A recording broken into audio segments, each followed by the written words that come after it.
얼마 전에 해외 토픽란에 이런 뉴스가 난 적이 있습니다. 미국 엘레바마 주에서 미인 대회를 열었는데 거기에서 우승을 차지한 여성이 23세의 흑인 여성이 우승을 차지했습니다. 보통 미인 대회라고 하면 우리가 예쁘장하게 또는 몸매가 좋은 사람이 이렇게 우승을 하는데 이 대회에서는요. 소위 말하는 이제 빅 플러스 모델, 초고도 비만인 여성이 이 대회에서 우승을 차지했습니다. 나머지 여성들은 전부 다 늘씬늘씬한데 우승을 차지한 23세의 흑인 여성만 초고도 비만의 그런 여성이었습니다. 왜 우승을 차지했는가?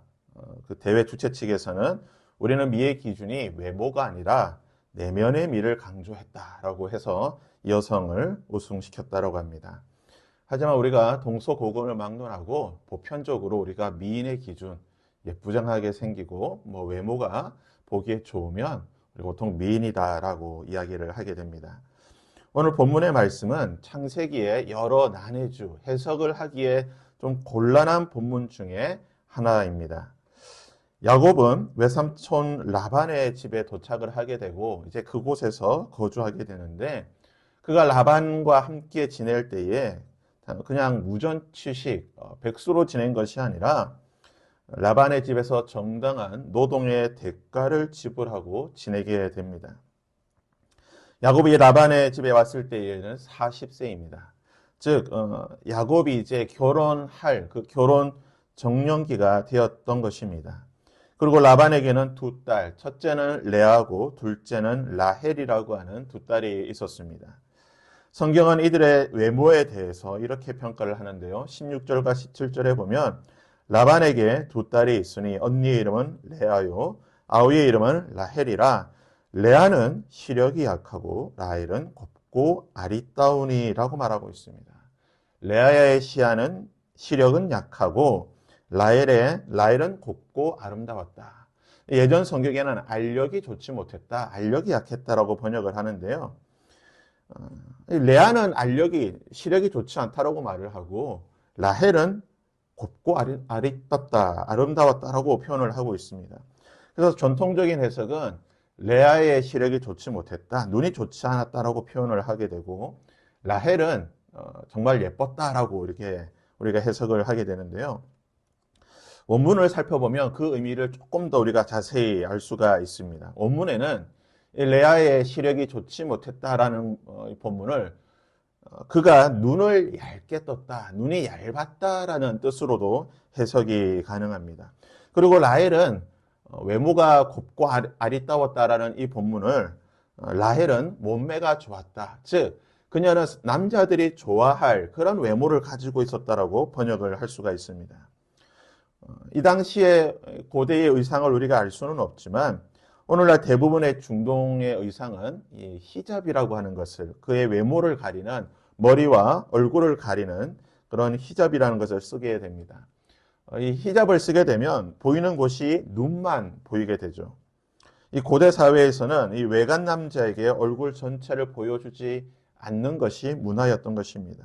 창세기 24장에 보면 이삭이 리브가를 처음 볼 때에 리브가가 이삭에게 다가갈 때에 그의 얼굴을 천으로 가렸다라는 본문을 통해 아마 이 당시에는 처음 보는 남자 또는 이 여성이 남성에게 얼굴의 전부를 보여주지 않았던 것이 이 당시의 보편적인 문화였지 않았을까라고 볼 수가 있습니다. 즉 레아에게 볼 수 있는 것은 눈만 보이는데요. 그 눈이 이쁘지 않았다, 얇았다라는 거죠. 눈이 시력이 좋지 못하니까 눈을 이렇게 얇게 뜨게 되고 그러다 보니 그의 외모가 전체적으로 예쁘지 않았다라고 볼 수가 있습니다. 예쁨의 기준이 다르겠지만 아마 얼굴이나 몸매로 보았을 때에 일반적으로 이 야곱뿐만 아니라 남성이 보기에는 레아에게는 어떤 성적인 매력이 없고 라헬은 성적인 매력이 있는 아마 그런 외모였던 것 같습니다. 그러기에 야곱이 레아는 별로 관심을 두지 않고 동생이었던 아름답고 매력적이었던 라헬에게 더 관심을 두고 사랑했던 것으로 볼 수가 있습니다. 하지만 이렇게 외모로 인해 남편이었던 야곱의 사랑이 달리 받았던 이 두 여인은 이 자신의 어떻게 보면 약점과 장점으로 인해 그들의 믿음의 태도가 달라졌던 것을 보게 됩니다. 오늘 말씀 31절에 보게 되면 31절부터 35절까지 보게 되면 이 라헬과 레아가 자녀를 낳는 것을 보게 됩니다.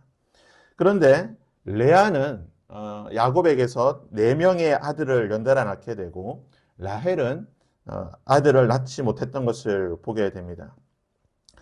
레아가 낳았던 4명의 아들의 이름은 전부 레아의 믿음의 고백을 담고 있습니다. 르우벤, 여호와께서 나의 괴로움을 돌보셨다. 시므온, 하나님이 내 음성을 들으셨다. 레위, 하나님과 연합하리라.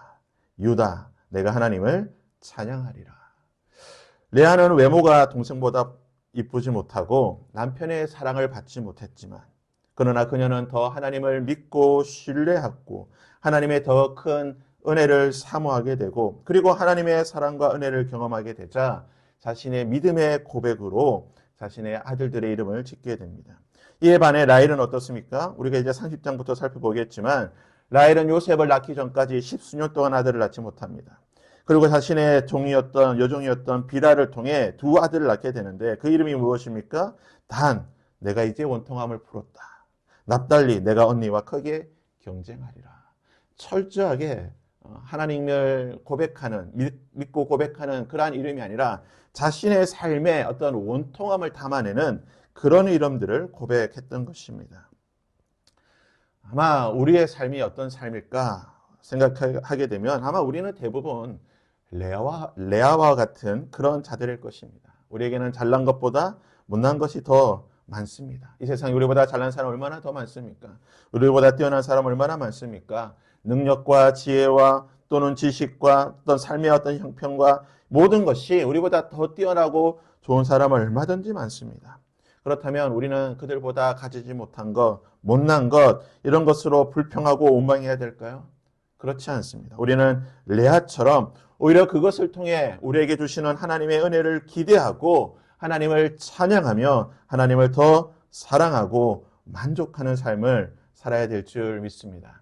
우리가 좋은 것을 가졌다고 라헬처럼 하나님을 향해 불평하고 더 원망하는 것이 아니라 가지지 못함으로 인해 오히려 그것을 통해 채워주실 그 하나님을 기대하고 사모하는 우리의 삶이 되어야 할 것입니다.